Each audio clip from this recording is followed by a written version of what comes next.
Hi, welcome to episode 4 of the Ski Instructor podcast. My name's Dave Burrows. I'm the director and owner of SnowPros Ski School, based here in the Port du Soleil in Switzerland.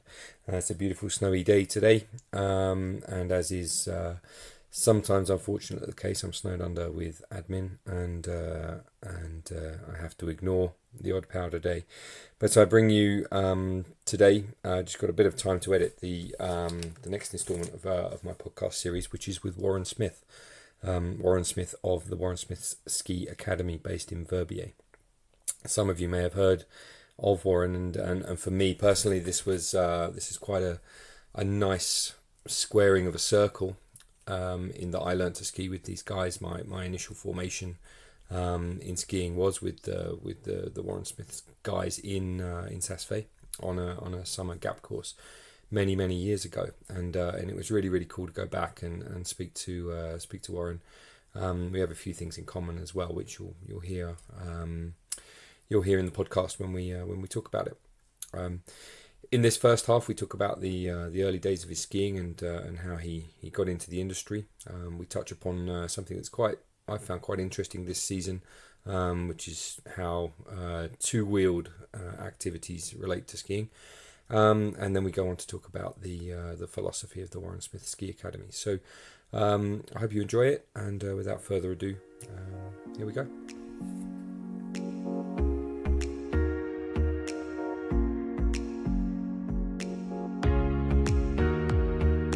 All right, welcome to the Ski Instructor podcast. Warren Smith. Good to be here, Dave. Really good to be here. Well, we'll see about that. So here I am in your beautiful place here in Verbier. Snowy day, bit of a wild day today. Crazy day. I don't think I've hardly ever seen winds that high. That's a very one-off. It's really strange. Maybe once before, but that was insane. I was driving back from Chatel, and I've never seen the wind completely obscure the vision on the road before. It's really odd day, really strange. All right, we have something in common. Yeah. We'll start with this, right? First thought bubble. Hertfordshire boy. Yeah. Put here. We both learnt how to ski on the same ski slope, right? Hemel massive. The Himalayas, mate. The Himalayas. Hemel's got. I think I've always thought because of that hub of the ski centre now, the snow centre.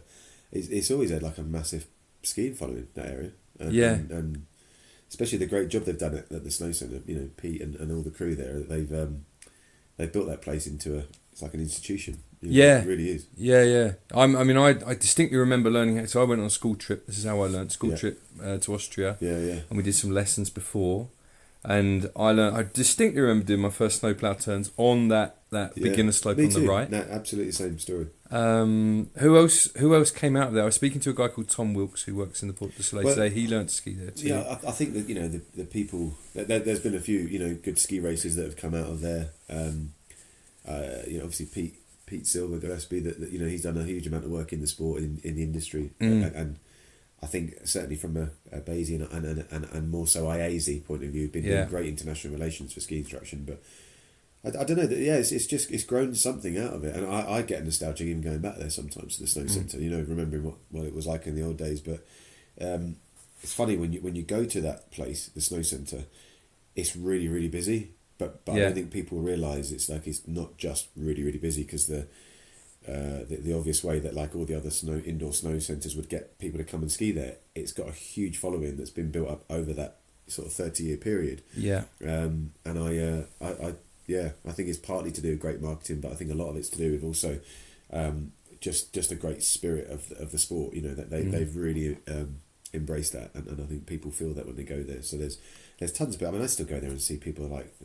The people on the dry slope days, they're still there. They've still got their ski coaching uniform on. They're still with their group of people. It's brilliant. Love it. It builds a culture, doesn't it? It does. Yeah, it really does. I noticed a position going around on social media about they were going to shut Welling dry ski slope. Oh, that's apparently. Yeah. Oh, we used to. Because I remember I used to go there too. Once I'd learnt how to ski, I used to go there just every now and then, just for a laugh, right? Yeah, Sue Hatch, she's great. They've done a great job over there. They've also a bit like Harlow as well. They all built a lot of good races, but then they gave loads back to the industry. Do you know what I mean? They made it a place where to get people involved and integrating snow sports, which is obviously what we all want.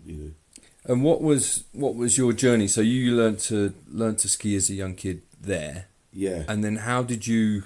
I mean, it's fair to say that you've come a long way since then. Yeah. I think we both have.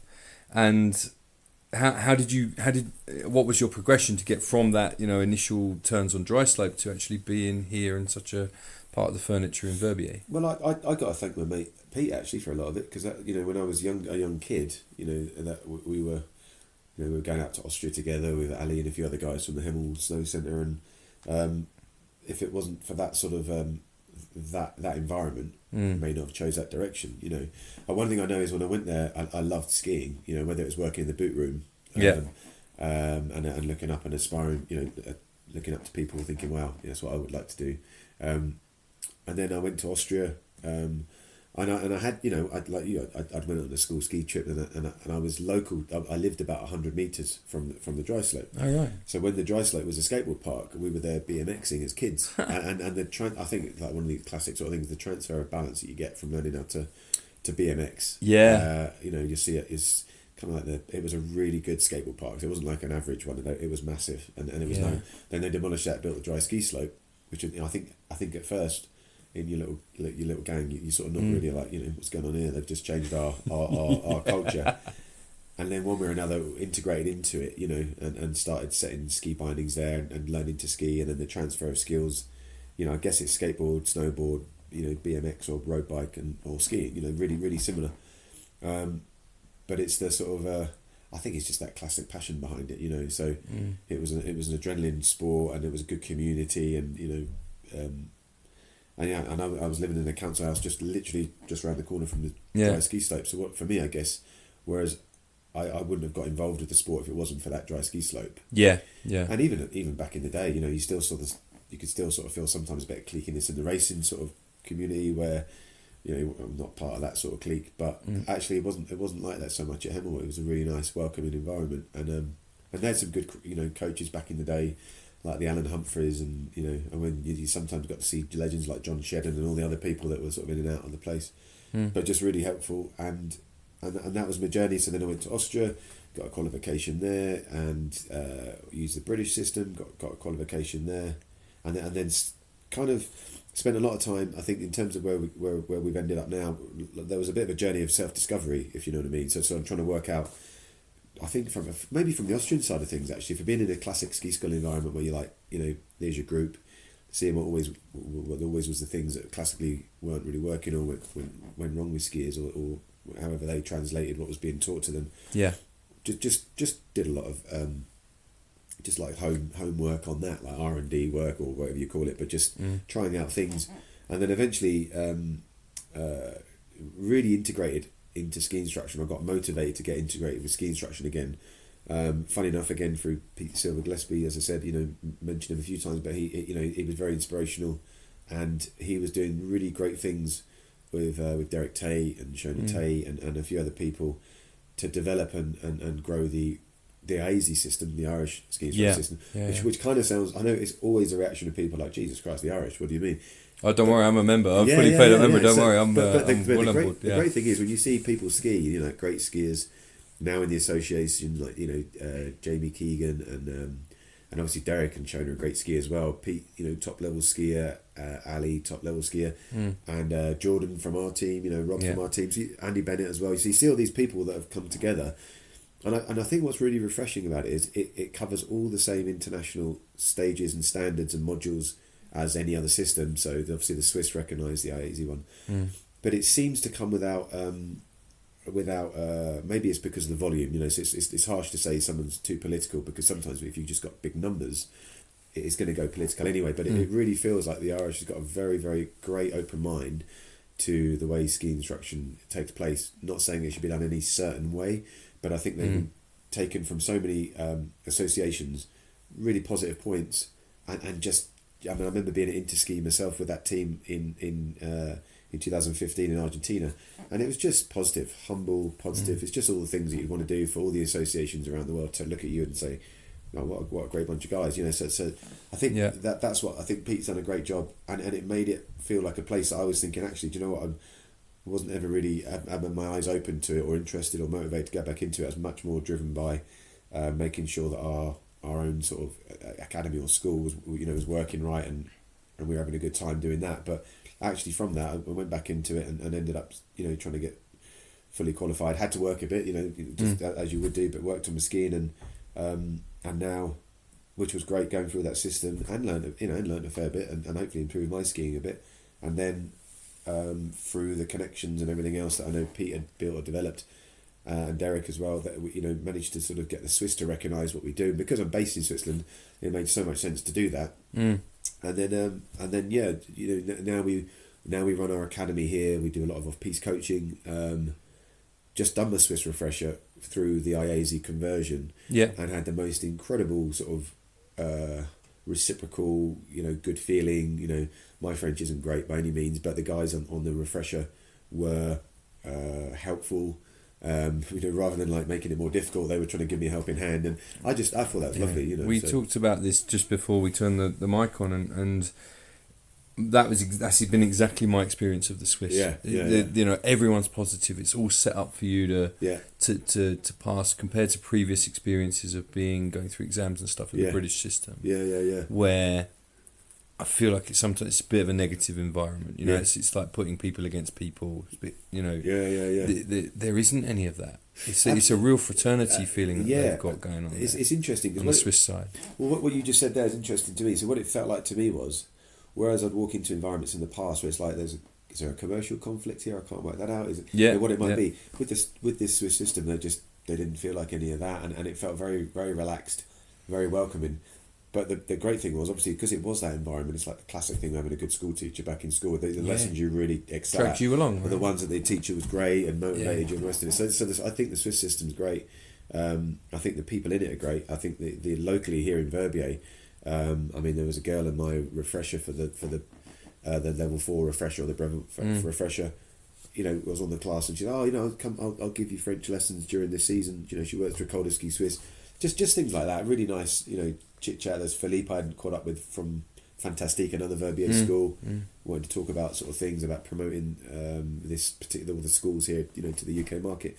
So that was the journey I think I've taken, and it's been a journey where sort of left the ski instruction world for a little bit. Although we've been working actively doing ski instruction, but come back into it really for a really positive association, non-political, and now sort of seeing that, it's opened my eyes to it, and then now working with inside the Swiss system as well. And it's great, and hopefully because of that journey, our clients are benefiting a bit more because with the Brevant Federer like yourself, with the qualification, you can obviously go off piste, so you can make it a bit more interesting with people. Well, there is that. They're quite for those listeners that don't know, there's quite strict rules here in Switzerland. Yeah, absolutely. You don't have this. Hopefully, we're picking up listeners and stuff in the US and I guess Canada, but you don't. Their inbounds is fair game for them. Yeah. But here in Switzerland, there are very, very specific rules. You've probably seen the same, spreadsheets that I have, where you can't go above a certain altitude with your clients off piste unless you have a certain qualification. It's actually quite complex. Gradient of access and hike, and then gradient of descent. And it all comes down to a conflict, I think, between. We just said they're a big fraternity, but it's to do with the Swiss ski instructors versus the mountain guides in essence, and the mountain guides think that one's treading on the other's territory, which is kind of fair, but and so they seem to have some sort of framework. It's an interesting debate to open up. I have seen things over the years, not with the Col de Ski Verbier, but I've seen things with other schools where the boundaries have been pushed, which would obviously make the mountain guide challenge say, come on, play game, play fair game here. But I think it's settling down really well. I think that the guys in Valais have done a really good job at trying to keep everyone happy. You know what I mean? Trying to keep the guides happy and the ski instructors happy. So. Well, that seems to be the Swiss way, isn't it? It's to find a nice compromise. Absolutely. Absolutely. No one really fights with each other too much here. Totally. It's kind of find a way. Properly. I'm going to take you back to a little thing you were talking about BMXing, yeah. which I've been thinking about this extensively because I've recently gone back to riding motorbikes around the summer. Oh, I'd love to do that. It's brilliant. I heartily recommend it. Yeah. But what you do get it's really interesting because it's inclination in the most part. Totally. And what you do is you get this amazing sensation of going over the top of the bike. Yeah. And then sort of using power or whatever but you can replicate that within skiing. Do we use it so? You hit the nail on the head. That I think that's probably one of the most used analogies I've used over this career of skiing. Is always talking about, think of your hips as your handlebars. You know what I mean? And then just like making that. Or your shoulder, whatever it might be, but generally talking about that, totally. You sparked something there, because I always hear the motorbike noise of like being on a trial bike right now. Just want to go and do it, and also because of the where we live, like we live in like this is the place you want a bike to go around those mountain roads. No, it's cool, and that's really helped. It's something I've tried to bring into my skiing, is that sort of toppling effect. Yeah, and using that as a way to set up the edges to go into a new turn. Yeah, absolutely. And this is something then that sort of comes from what we took from the Swiss system, which is, you don't always need to. I was talking to my team about it this morning with our training before we got blown off the hill, and they were talking about, I don't know what's the word, angulation, angulating for the whatever. And I said, well, yeah, but you don't always have to do that. You still get a ski to turn by inclining, right? Absolutely. And that's that feeling that I'm searching for. And if you need that little bit of extra balance at the end, fine, drop it all in. But totally. I thought that was quite an interesting thing. You said you grew up BMXing. I wonder. I was skiing today. If that feeling is absolutely. I was skiing certainly today. Is off piste. Yeah, and I made a variety of turns today. This is, I guess, if ski instructors are interested in it. I made some turns where today I had to angulate, but I made also half amount of turns where my whole body was inclining, and I was skiing, rolling over in paddle, and it was effective. It was right. If I'd have probably angulated in some of those moments, I'd have over egged it. Yes. And the ski wouldn't have handled it, whatever. But that's an important thing, I think, for instructors to know. I think when they've had less of an education or self discovery of it, reading out of manuals and things like that, you can sometimes think that it's always got to be this way of angulation, and it's obviously not that. It's what I said to them today. If you only do the same move over and over again, you're just making shapes. Yeah, absolutely. You're not doing what's appropriate. According to what's underneath your feet. Yeah. And I don't know. It just struck me as quite relevant. No, especially if you've grown up, on a BMX, you have that feeling of going over the top of it. Yeah, totally. All right, cool. So we're going to move on. Yeah. Where should we go next? Here we go. Let's go with philosophy. Yeah. Now, you said to me just a second ago that you sort of went a bit through Instructor. You got your tickets and all of that sort of stuff that you need to get. You went down that road, but then you moved away from, let me say, the regulatory world of let's say Basie, or being involved in that. Because what the listener might know is I've gone full circle. So we first met a long time ago, and I was actually one of your GAP students, and I've kind of gone on and done something within the industry, and at that time you were attached to your training courses were Basie courses. You've obviously moved away from that because IASI are now running the end of your GAP courses. But it seems to me, and we can go into that later if you want, but it seems to me that you've come up almost with, well, in fact, I know you have, you've come up with your own philosophy on how to get the skis to turn, how to ski, what's an effective way to do it. Could you... Do you want to go over what could you? Yeah, what if you're? It says philosophy here on my list, right? If you go over the philosophy of it, I think what I've done, over the years, you get to see other associations and how they put the sport across. And there's excellence in every country. Whether it's British, or whether it's New Zealand or Canada and Americans, whatever. Interski was really interesting. Interski Congress in Argentina. It's really good to see all the nations doing their thing. At the end of the day, all of it works. That's the most important thing for anyone listening who's an up and coming ski instructor, and I'm sure the most experienced would get it. But everything generally works.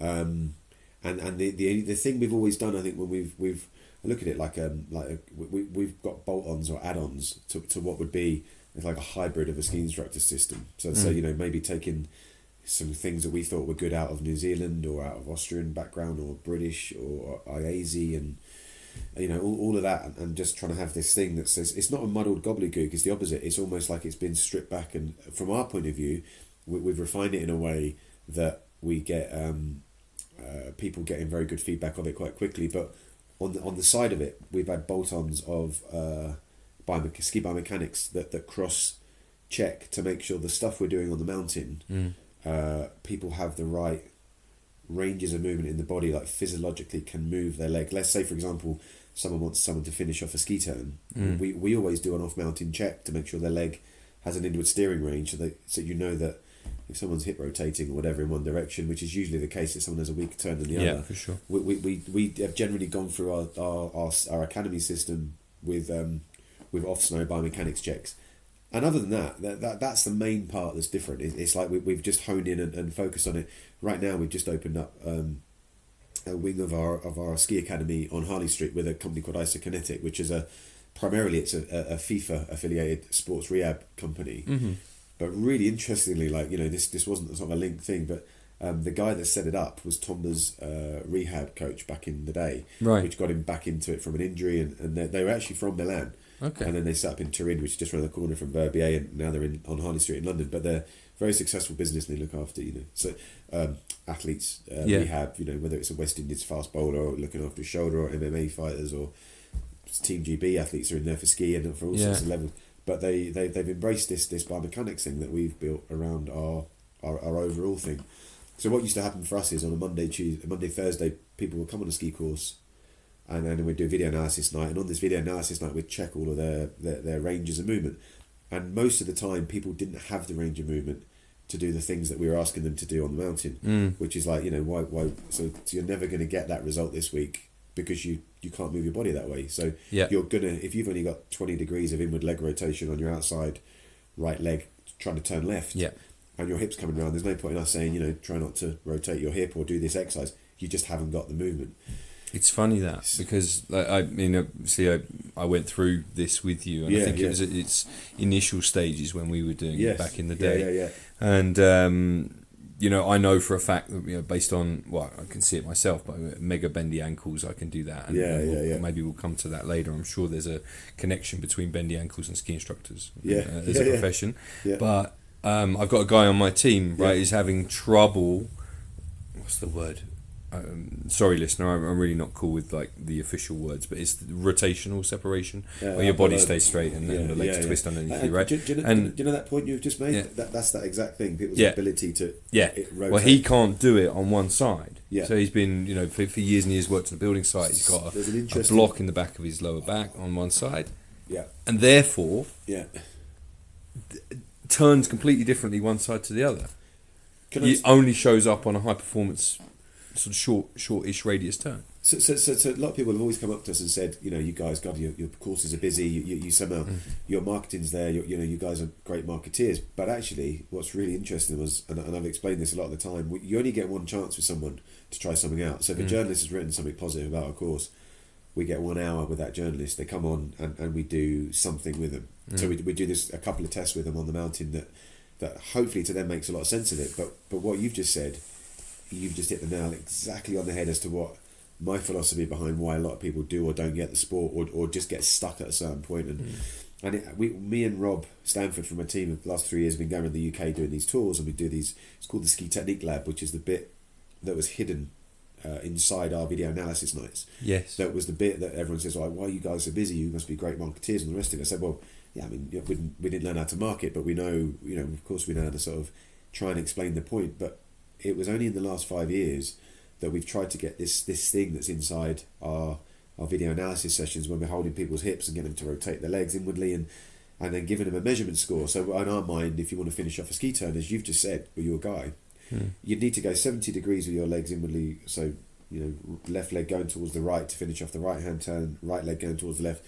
And we did a tour around the UK, and in the last 3 years we've got through just over 3,500 people, and it's all logged and all listed. And we quantified that out of this 70 degrees that we wanted people to get to say, yeah, you can finish off your turn. If you're going down a steep, narrow slope and you want to finish off your turn in your short rads, you don't want your hips following round, and it's not a big turn where you're following around a little bit.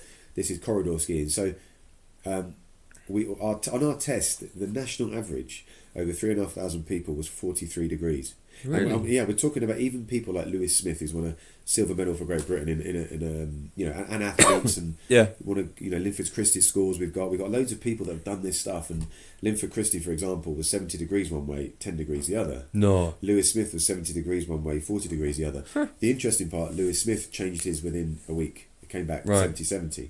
Really easy. It's obviously just to do a tightness in the hip piriformis, but out of those people, the 43 degrees was the national average. Wow. And there was obviously people going from 70 degrees, 80 degrees, and yoga instructors that were like 90 degrees, 90 degrees. Yeah.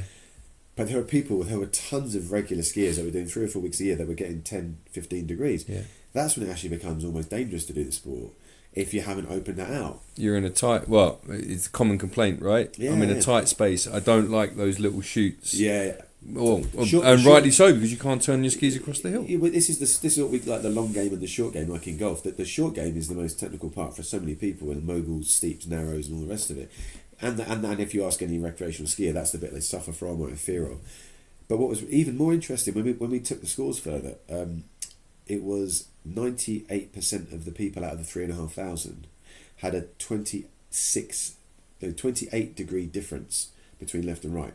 Yeah. And then nearly every time, I'm saying out of 100, maybe one person was different, but nearly every time when you ask that person, what's your weaker turn direction? Actually that matched up with what my tighter side was. So all with all the philosophy of what we've done, we've done other tests like we do lateral control for switching on adductors and glutes to try and hopefully help people with the A-frame situation, and we've done like you were saying, like drop tests to look at flex and then making angulation tests or whatever. But that for us is really what it is. That's the philosophy is that, and what we've always found is it's so practical, because I'm not smart. I'm not like an intellectual person, but I've had to, from my own intelligence level, keep it quite layman's. Otherwise, I wouldn't know what the hell I'm talking about. You know what I mean? So this is specifically is what I was saying earlier. Is I don't like to, when I'm on the hill with clients. The last thing you want to be talking about is lateral separation or rotational separation. They're just like, what are you talking about? You've got to explain it in something that is applicable to the common man, and they can relate to. No, absolutely. I mean, you're right. The amount of times I've used the bike, been on a bike and the handlebars of the bike, whether it's your hands doing it the same as they are on ski poles, or whether it's your hips, whatever you're trying to achieve with what they needed at that time. You're absolutely bang on. That's that's probably my most used analogy, and that's the philosophy. And so inside the philosophy has come, or an article or something that people have written about, and behind that, what they've written about has caused people to come on the courses. But not just that; it's actually the philosophy behind the team. I mean, we haven't, it's work, but it's not like going in the office. The team that work with us, like Rob and George, who are full time, and like Fee and Steph and a few of the other guys who are practically full time. It's like a family. It's not like a.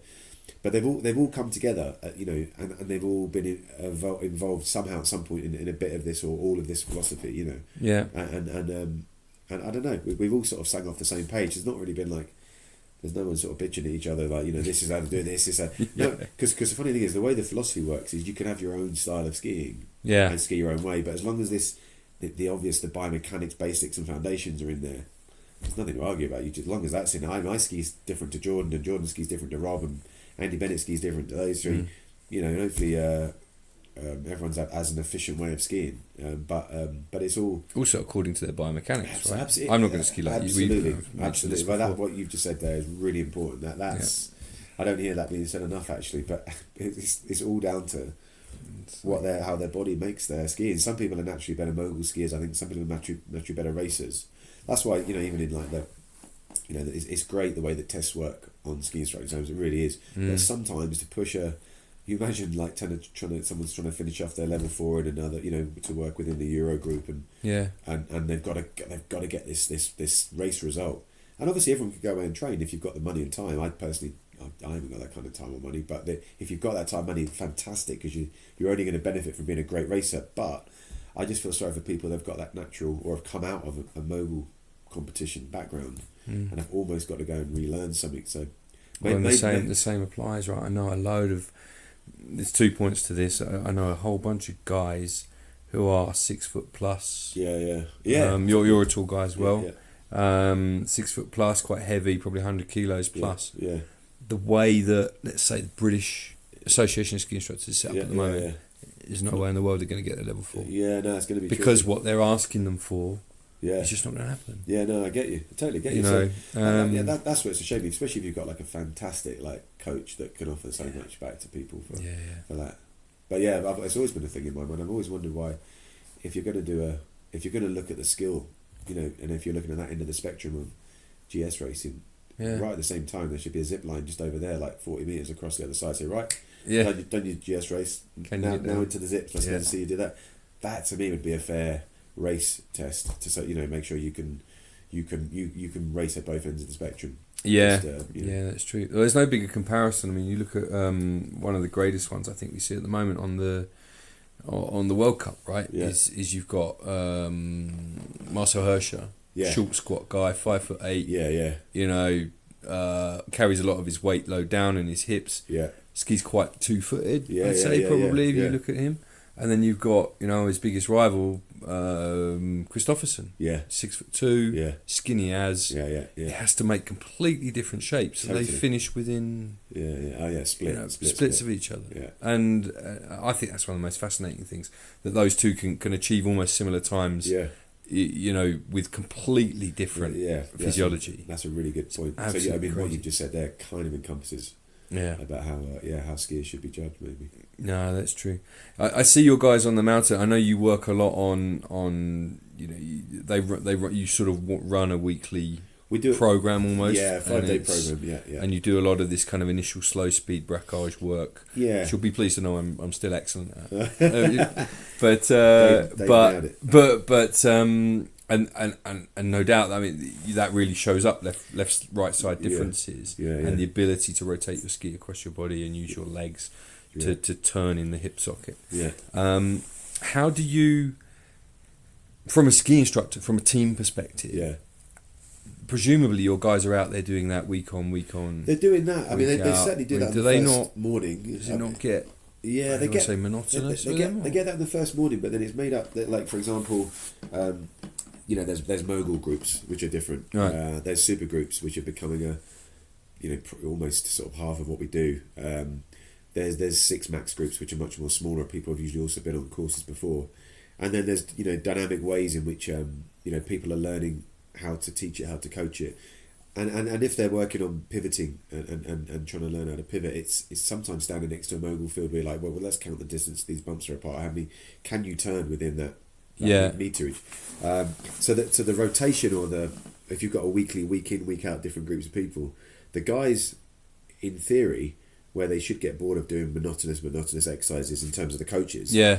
I think because they see the results and they see like, oh, Jesus, wow, that person got it. They changed. And they made quite a big change within half an hour. They also get the feedback from the client that makes them quite motivated. That they know that if they've got that and that gets them to there, and they can make a change or something that's a real visual, but also a feeling, so they can feel more confident on steeps, more confident in tighter situations. They get positive feedback, so they can almost head in a direction of doing something that they know is going to get them, their clients' confidence. Okay, so it's not like a how would you say, like a cookie cutter. This is what we have to do. Yeah. Your weekly program isn't that. There's freedom within that. Yeah. So on that first day, in terms of how you'd work it, you'd usually work on the low speed or getting back to, we call it, I guess, getting back to foundation, getting back to basics. Just because, especially when people haven't tried the course out before, they usually need work on their foundation anyway. Or they've, the classic thing for us is, and I'm sure a lot of instructors will agree that a recreational skier would usually come onto that classic ski school week and just want to get parallel as quick as possible in the week. Yeah. So they throw it all around. They never learn independent leg action or learn to leg extend, leg flex, whatever, or rotate and all the rest of it. So they're missing so many ingredients. So they come to us and say, oh yeah, I'm a great skier, I can ski off piste and the rest of it. So what are your weaknesses are? If you watch them ski on piste compared to moguls, steeps or powder, usually it shows that they haven't got a foundation. So so the work on the low speed stuff is usually done within day 1 or 2. And we used to call it braquage, sometimes we call it pivoting, sometimes it's on the move slightly, so you're trickling down the hill at low speed or a 0 speed turn. sometimes you're doing it with jump turns. So the dynamic side of looking at that is I can take a group of people and say, right, we're going to do some pivoting, but we might do it in jump turns in a steep environment that makes it very practical. Yeah. We might practice beforehand before going there to make sure they can ski it. So, but it also usually leads on, because on day 1 or 2 they're being videoed also for their medium radius turns carving on piste, or medium radius turns in powder or whatever. So there's a variety. It leads to a variety. And I suppose that then your instructors are then, to a certain extent, you're led by the client then, aren't you? Yeah, so the client shows you something and you think, okay, cool, I'll go down that road with those guys. Yeah. Okay. Oh, cool. No, I often do the same thing. So I'll often, one of the first things, I'll have a look at someone skiing, but then I'll actually take them back to the beginner slopes. Yeah. Say, right, cool, can you do this in a snowplow? Absolutely. It shows up everything when you take all the speed away. Yeah. No, I totally agree. I think the idea that, I'm sure instructors will you obviously work with centrifugal force, and it's a bit like going up to the traffic lights on your bike, clipped in. You're like, do I unclip? Like, how good am I at balancing? But all this low speed stuff, it actually, with an instructor trying to get someone to move their body, move their hips more progressively across to sort of stay in balance and edge and angle and distribute pressure progressively around the turn. People don't do it. They lob their hips in one left, very sudden movement. But when they can learn to do it without the centrifugal force, they've got to do it so progressively, so not delicately maybe is the right word to use. But they have to learn it. They haven't got a choice at that speed, otherwise they're just going to tipple over and fall on their side, So it seems to work for us anyway from that. Oh, that's cool. All right. Okay. That's terrific. So what I'm going to do now is I'm going to go to my next. Well, no, in fact, I've got another question for you. Yeah. To do with your instructors. Yeah. Because you guys work a lot. Yeah, busy from year round. Yeah, I'll often wander up, to set, I don't know, where am I? Chavinia sometimes in the summer, and I'll see, who should I run across in the lift? It's Jordan and Rob always. Yeah, absolutely. And but those guys are on the mountain 9 months a year. Yeah, our program annually is beginning of November. Chavinia Zermatt. So Chavinia because it's cheaper than Zermatt, and we love it there anyway. It's nice over there. It's lovely, yeah. Such a relaxed environment. Food's better in it. Food's better, cheaper, south facing. Why not? You know. Zermatt's 4 times the price. It has got McDonald's, which I potentially would go to Zermatt for, but and a kebab shop. And a kebab, mate. Kebabs and McDonald's. That's what it's all about. Cravings from the UK. So Chavinia's good. We've got the Hotel Mon Rev there, which is lovely. Family guys. It's like a little family chalet hotel, and the lift access is actually really quick. Plus, this coming summer, it's going to be we got the new lift access to get straight across to Zermatt. Yeah, that's going to be really good. But the thing for us, it starts there in November. It goes through till sort of first week in December, and that month is crazy. So we I think for most of that November month, we're getting equivalent of January, February snow in Verbier. Yeah, and it really is good. Then we go to Verbier. Verbier's full on. We're busy in the quiet period as well, so it's not like it's just sort of hot, the high season. So we go through that. We get in January we go to Japan, take a half the team across there and a big client group across there. Then we in March we go to a heli ski camp with CMH, which is great. That works really well. And then we come back here. We're here until mid-April. Then we go back to Chavinia to again take advantage of that height and the snow. And then we're in the UK in May and a bit of June doing the indoor snow dome courses. And we've been doing them, nearly 20 years actually, indoor snow dome in Tamworth, going back in the day. That I think that'll always run, that'll always work, that stuff. And then we have generally have June as an off month, like quiet downtime. But then at the beginning of July, we're back up on Chavinia. So we've got the 9 weeks of instructor training and then also 5-day courses. So people, especially the snow, because we do video blogs every week, and I know you guys do that stuff. Yeah. You can just see what the snow's like. It's such good nick. Often it's brilliant up there, isn't it? Yeah, and then October we're in the UK again so we finish there in September. October we go back to UK and we do the indoor snow dome courses. We do the Ski Technique Lab lectures, so we go around a lot of different ski shops around the UK, and then we do the ski show.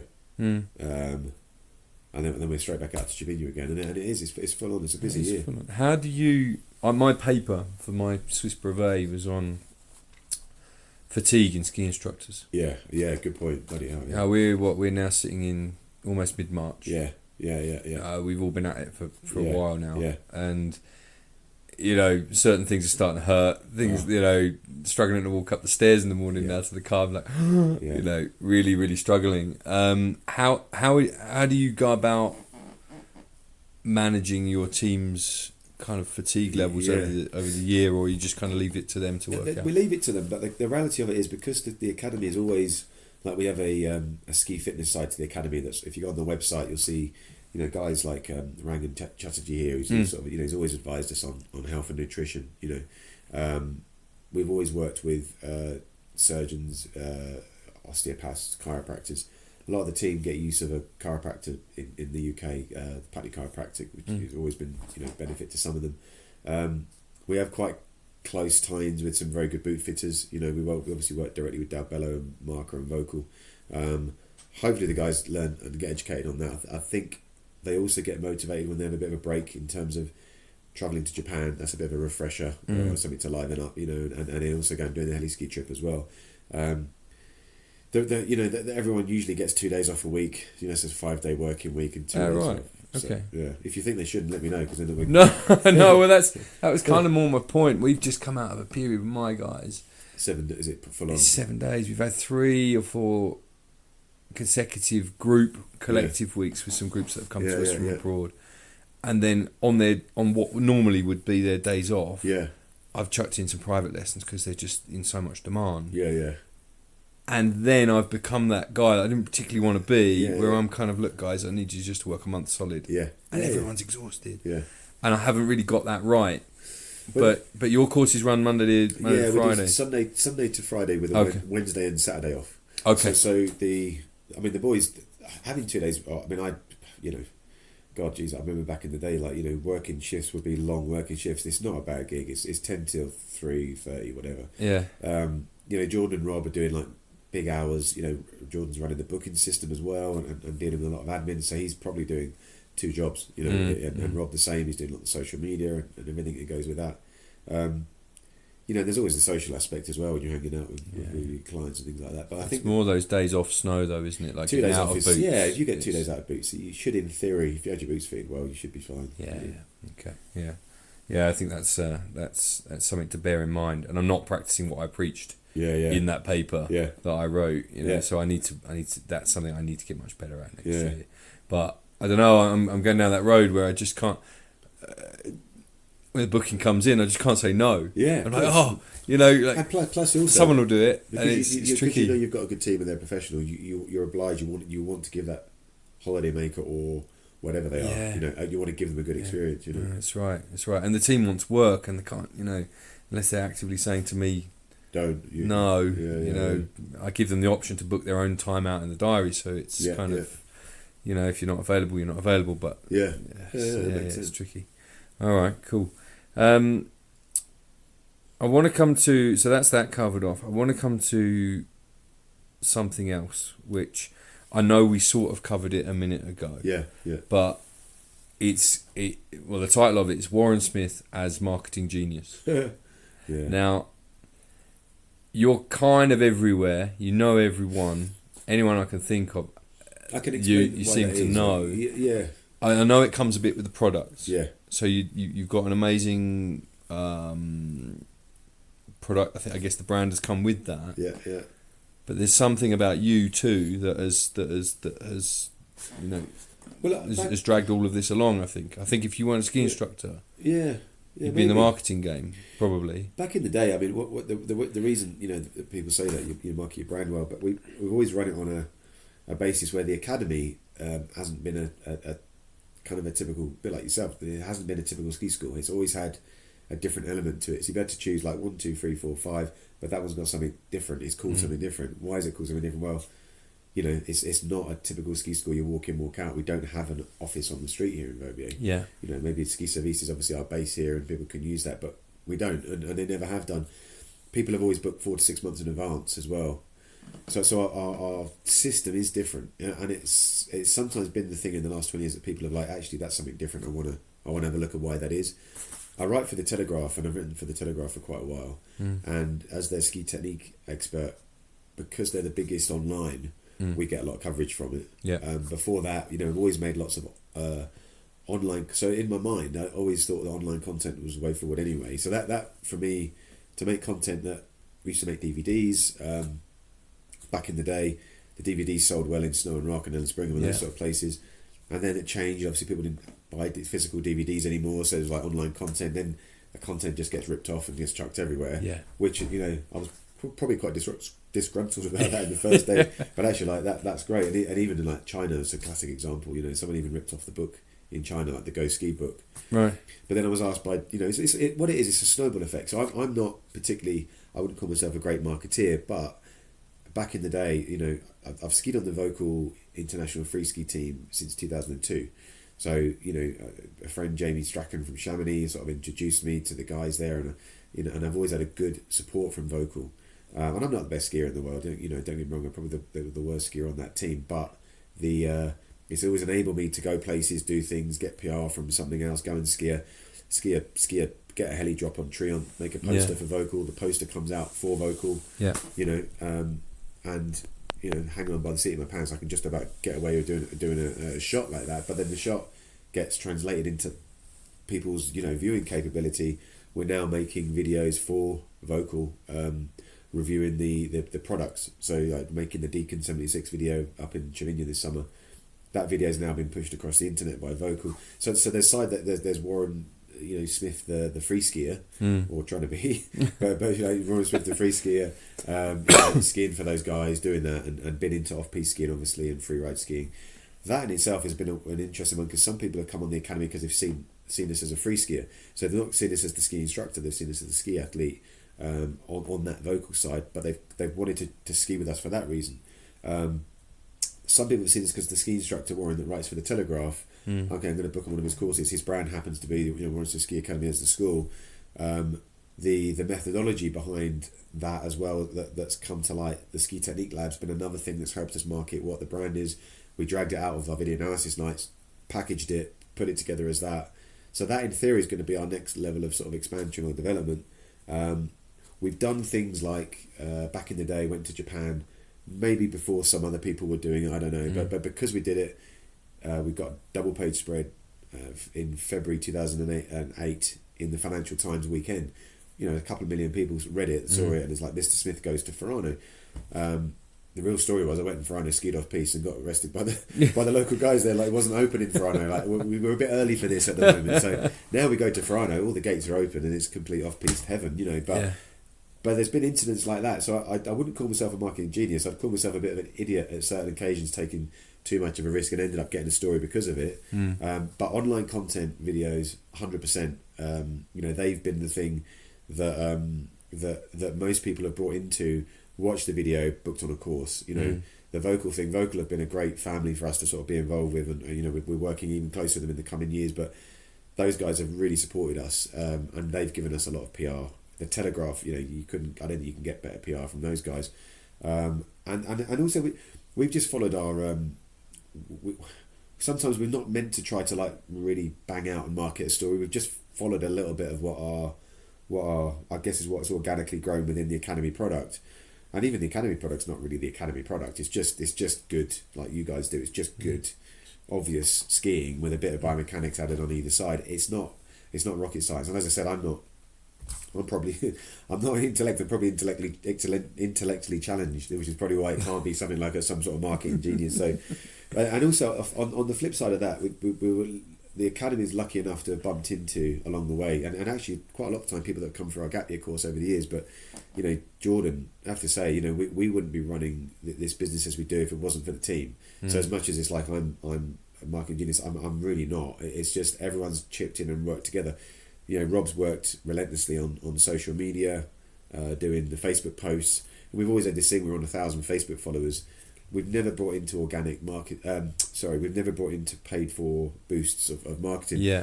For us, it has to be organic. So if people are going to come and find us, we'll try and expand the way they might see us. But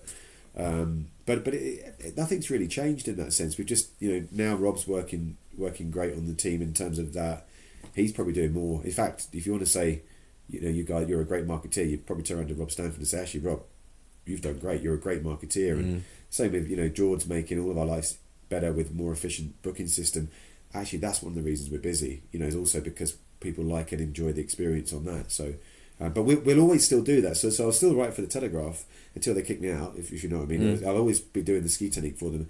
And it's the same with vocal. Every year I'm like, are you sure you want to keep us on this team?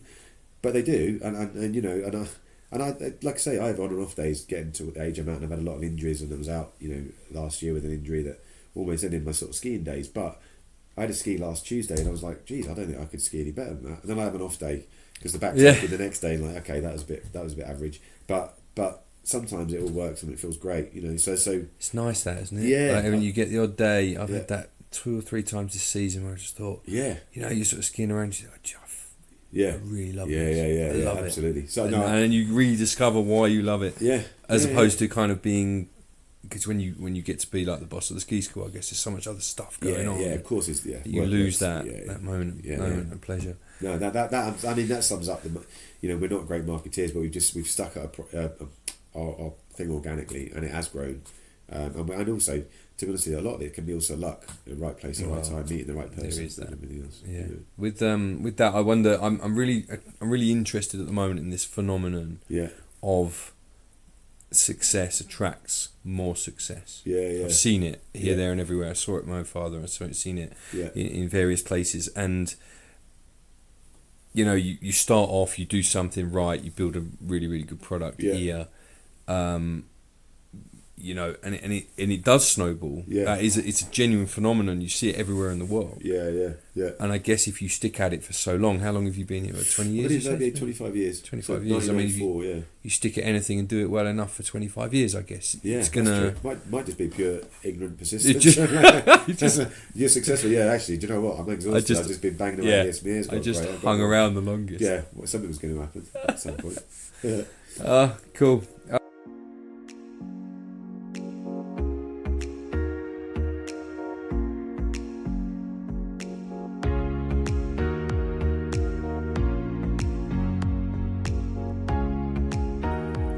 Warren was under a bit of time pressure to get to another meeting, and I managed to somehow lose a bit of the audio. So you'll now hear the last question that I asked him, which was to do with how he deals with the competition in Verbier, where he operates. There's something getting on. There must be getting on for about 20 ski schools there by now, and then finally we went on to talk about the charities and other businesses that he works with that he likes to support.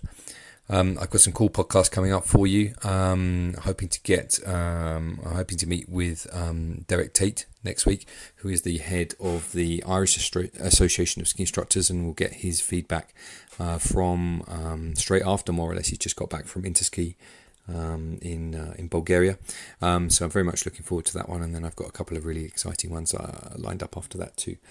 So enjoy the rest of the interview, and I'll catch you on the next one.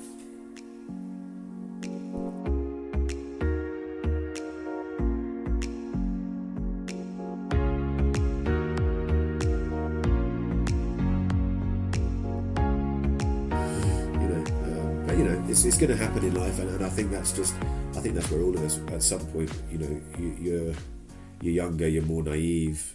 The older you get, the less your ego's in that position where your ego's charging ahead, and you know, a lot of that is probably just down to simple ego areas where people, I'm sure the same people nowadays, you know, we'd all have different ways of responding and reacting. I'm desperately trying to be more, I would say political, but definitely not so hot-headed as I'm getting older, because it just doesn't work up here in the mountains, does it? Yeah, absolutely. You know, you can't just go running around like you know, chasing after the first person that pisses you off. So it just doesn't work like that. You've got to play the long game, I think. In over the years, I mean, Christ, a ginger-headed sort of fiery guy, or half Irish, and you know, wouldn't mind a beer or two either. But so you know, you're gonna have that response. But no, you grow older and hopefully wiser, and you know, How do you deal with the hate? You mentioned a few kind of hate is the wrong word, but the you know, people talking behind your back and stuff like that. Because I'm here to learn about that sort of stuff, and that's how it already started to happen to us. We haven't been going for that long, but we've got people kind of already. These guys are this, these guys are that. It's like, I think it's not. Yeah, I guess it's not just skiing, is it? If you look at, there could be a company that runs a downhill mountain bike company. There could be a trading company in London, an FX trading company that's better than whoever's doing sometimes quite well. Whoever's busy, if the other company is disgruntled, it's I guess the life lesson for a lot of people would be, rather than putting your energy into putting the other company down, put your energy into trying to just do what the other company does. Just make your own product better. Yeah, and I guess I take that as almost as a compliment. So when people kind of talk about our ski school, behind our back, or you hear rumours, it's like, well, clearly your own game's not on point. We've had loads of it. I mean, even last year or year before last, someone was on a bubble lift coming up from Le Chab telling someone this is another school that specialised in off-piste skiing in Verbier.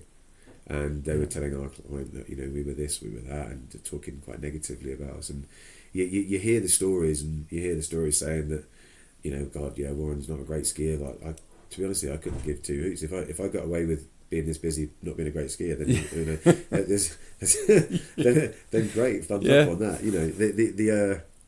We've had some classics in the past, like another ski school, like a very popular British school here, used meta tagging in their website, and I didn't even know about this myself. It was just someone doing some website work for us, just highlighted or selected all of our opening pages of the opening pages of their website, and it had Warren Smith Ski, Warren Smith Ski Academy, Warren Smith Ski Clinics. We're like, oh my god, wow. And we addressed them on it, and just didn't, nothing. Yeah, but the whole thing about that is the bigger picture about all of this.